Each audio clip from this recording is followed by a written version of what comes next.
vamos a continuar con la extensa saga de La Rueda del Tiempo, con su tercer libro de El Dragón Renacido, escritos por Robert Jordan. Este libro tiene unas 680 páginas más o menos. Es un libro delgadito a comparación de los otros. Este libro lo iba a traer el año pasado, por diciembre más o menos, pero como tenía fresca la pésima segunda temporada de La Rueda del Tiempo, la serie de Amazon Prime, pues como que no tenía muchas ganas de volver a hablar de La Rueda del Tiempo. Ya habiendo superado esa temporada y dándome cuenta de que esto probablemente nunca lo vayamos a ver bien adaptado y mucho menos bien estructurado en una serie, pues me decidí a hablar de el tercer libro de la saga, que resulta un libro de transición, si les soy muy sincero. Pero antes de ir a eso, tenemos que hablar de qué trata el libro. El dragón renacido ha sido proclamado, y la oscuridad trata de seducirlo para unirlo a sus filas. Atormentado por sueños que conllevan una espada de cristal, el dragón buscará a Kalandor en la ciudadela de Tyr, mientras que sus amigos van en pos de él, cumpliendo parte de la profecía.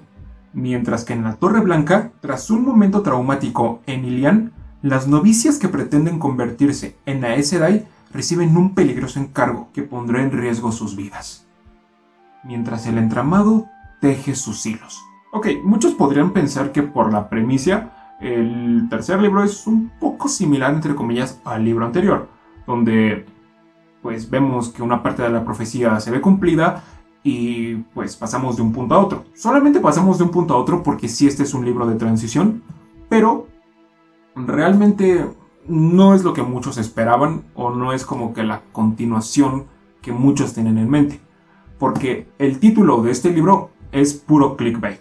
El dragón renacido nada más aparece 2-3 partes en todo el libro, a lo mucho 4 o 5, pero no pasa de 6. Entonces, a diferencia de otros libros, quiero hablar primero de lo malo del dragón renacido. Casi no nos centramos en el dragón. De hecho, yo diría que el dragón, pues, aquí no es el protagonista. Y es que siendo el título uno esperaba tener más de este personaje. Uno tenía pensado que íbamos a ver más de él. Cosa que... No, de hecho, casi ni aparece. Y sí está rara esa parte, porque tú dices, oye, tu libro se llama El Dragón Renacido y no vemos al dragón renacido. Nos centramos en otros personajes, no está mal, pero sí querías ver más de este personaje, porque realmente ya como que se suponía iba a ser el punto y aparte de la historia. Pero no, resulta que es otra parte del prólogo enorme para lo que Robert Jordan quiere contar realmente con su saga. Muchas veces es repetitivo y tedioso a más no poder. Se la pasa explicando cosas que sí son importantes para la trama, pero la forma en que lo hace es complicado y no te atrapa realmente. Más que nada es...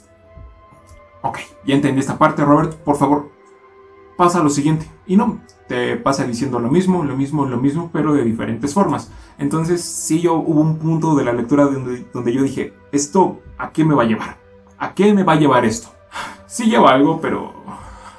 el camino es bastante pesadito. Otro problema es que esto pasa con personajes que pues no son pues interesantes del todo. Perry, Newin, Nynaeve, Matt no están nada mal, pero como nos la pasamos casi 200 páginas con las Aes Sedai y solamente 10 con Perry y otras 15 con Matt, pues sí es repetitivo, porque casi siempre en este libro nos centramos en las novicias que aspiran a ser Aes Sedai. Se supone que su vida está en peligro, pero se la pasan ahí como que si no tuvieran miedo de nada y como que, pues, diciendo casi lo mismo. Otro problema es que, a pesar de que las cosas nos estén bien explicadas y bien desarrolladas, hay muchas cosas que pasan porque sí, y no en el buen sentido, no como en el libro anterior que se justificaba con que la rueda del tiempo teje según sus designios. No, o sea, es nada más porque sí, sobre todo con las parejas. Aquí a un personaje le sacan una pareja de la nada, y tú te quedas como, a ver, ¿cómo este güey se va a enamorar de una morra que acabo de conocer hace 2 días? ¿Cómo este cuate acabo de dar casi la vida por una morra que nada más le hizo ojitos bonitos y ya? O sea, entiendo esa parte de que estos son héroes de verdad y que son algunos, la mayoría, pues, unos caballeros, unos adalides prácticamente para las princesas o para las mujeres. Y esa parte la entiendo, pero sí dices, ok, mínimo hubieras desarrollado más esta situación en vez de repetirnos lo mismo que ya nos has repetido desde el inicio. También muchas conveniencias para los personajes. Matt de repente se hace un peleador experto, lo cual se me hizo bastante raro, pero aún así me emocionó mucho. Lo mismo con las Aes Sedai, porque solamente les dijeron que pues podían encauzar más que otras Aes Sedai, y de repente, ¡pum!, de un capítulo a otro ya son las encauzadoras más poderosas que han visto esta era. Y ay, no. Sí, yo sentí que muchas veces Robert Jordan me mentaba a la madre mientras leía esto, pero como que lo compensaba en cierta forma. Muchos personajes pierden el peso que se supone deberían tener en este libro. No voy a caer en cuentas de quiénes, porque hay unos que ni siquiera se tomaron y yo ni siquiera noté que habían desaparecido. Hay otros personajes que... No. En los dos libros anteriores había personajes que estaban acá, o sea, que eran los mejores, que representaban o una amenaza, una esperanza u otras cosas para los personajes y para el lector. Y aquí simplemente, ¡pum! ¿Dónde están? ¿Qué han hecho? ¿Quién sabe? Oye, pero se supone que van a tener un enfrentamiento. ¿Quién sabe? Tienen que ir por Call Andor primero, ya después saber qué van a hacer.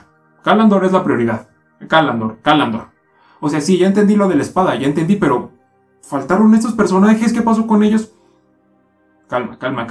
El libro es de transición. No pasa mucho realmente.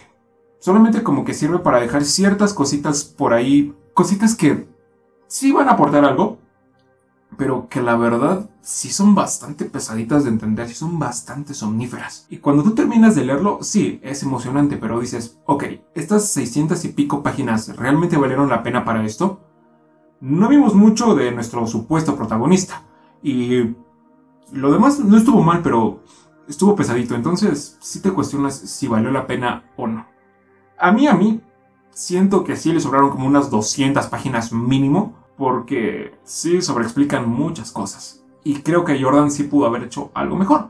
Pero en cuanto a las cosas buenas, de nuevo quiero destacar la prosa de Robert Jordan. Aquí ya es un poco ligera, un poco más sencilla de entender. Es bella en ciertas partes, preciosa en otras cuantas. Mezcla las metáforas con palabras un poco desconocidas, un poco más complicadas, que hacen que de cierta forma tengas que agarrar un diccionario y decir, ah, mira, esto significa, y pues ya como que entro más en contexto. Pero ahora hace la experiencia más inmersiva sin llegar a ser tan abrumadora como en el primer libro. Sí nos describe los paisajes, sí nos describe los ríos, los movimientos del agua, los barcos, las ciudadelas, o sea, vemos muchas cosas y las vemos de una muy bonita manera. Nos describe todo a la perfección, y cuando digo todo, es todo lo que Robert Jordan dice aquí. Está descrito perfectamente. Tanto así que es un poco pesado. El ritmo de la prosa es constante. En ningún momento Jordan se apresura a las cosas. Tampoco como que deja ciertas cosas allá a la deriva de este libro. Lo que nos cuentan en este libro está bien desarrollado y está bien hecho. Me gusta. No se apresura y no sientes en ningún momento que algo es ciertas en cuanto a la prosa.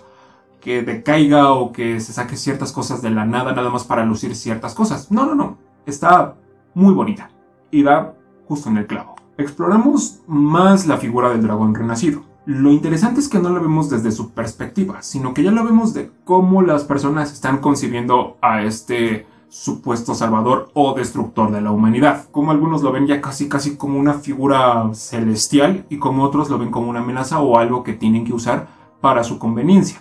No está mal, y la verdad me gusta mucho, porque lo vemos desde la perspectiva de las Aes Sedai, de los renegados, de sus amigos, de las novicias, de la gente común y corriente, hasta de los Aiel, y no está nada mal. Conocemos más partes de la profecía, más partes del mundo de la rueda del tiempo. Todo esto porque exploramos el mito del dragón renacido desde fuera. Así que en cuanto a la construcción, desarrollo y exploración del mundo, sin ninguna queja. La verdad, está bien, porque sí como que hace sentido que ahora veamos todo como un mito, que todo sea como que algo irreal, pero que está pasando realmente. Los personajes están muy bien, sobre todo Matt y Egwene. Perrin no está mal, pero sí como que es un poco monótono su arco de lobos y bla bla bla. Sí llega a un punto esa parte, pero como que tarda mucho en llegar ahí.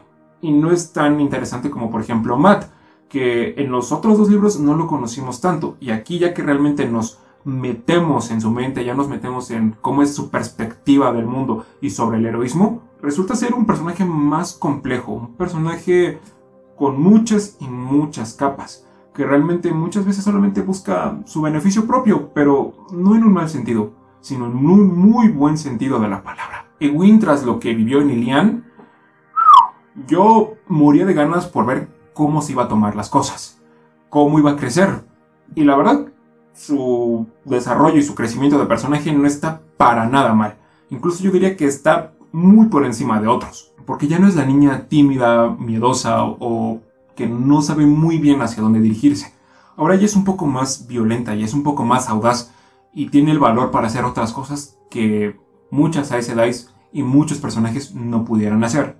Moiraine yo creo que llega a un tercer plano ya en este libro, no aporta mucho, pero yo destaco a esos dos principalmente, a Mat y a Egwene. Las revelaciones y los giros son bastante intensos. Algunos sí se ven venir, otros no, pero a mí sí me hizo sentir muchas cosas este libro. Sobre todo, acuérdense, la parte de los renegados. Esa cosa está de lujo, porque no te lo ves venir. No te ves venir eso de los renegados. Y aunque diga renegados, no se dan ni una idea de lo que está pasando realmente con estos personajes en la saga. Hace que te tomes en serio todo y que sientas miedo. Es una montaña rusa de emociones, no lo voy a negar. A veces me gustaba, a veces lo odiaba y a veces simplemente era un meh. Lo leía a la mala muchas veces, pero creo que está ok. Pero bueno, eso es lo que a mí me pareció este libro. Espero que les haya gustado. Si le dan like, lo comparten o se suscriben, se los voy a agradecer muchísimo. Y nos vemos en la próxima.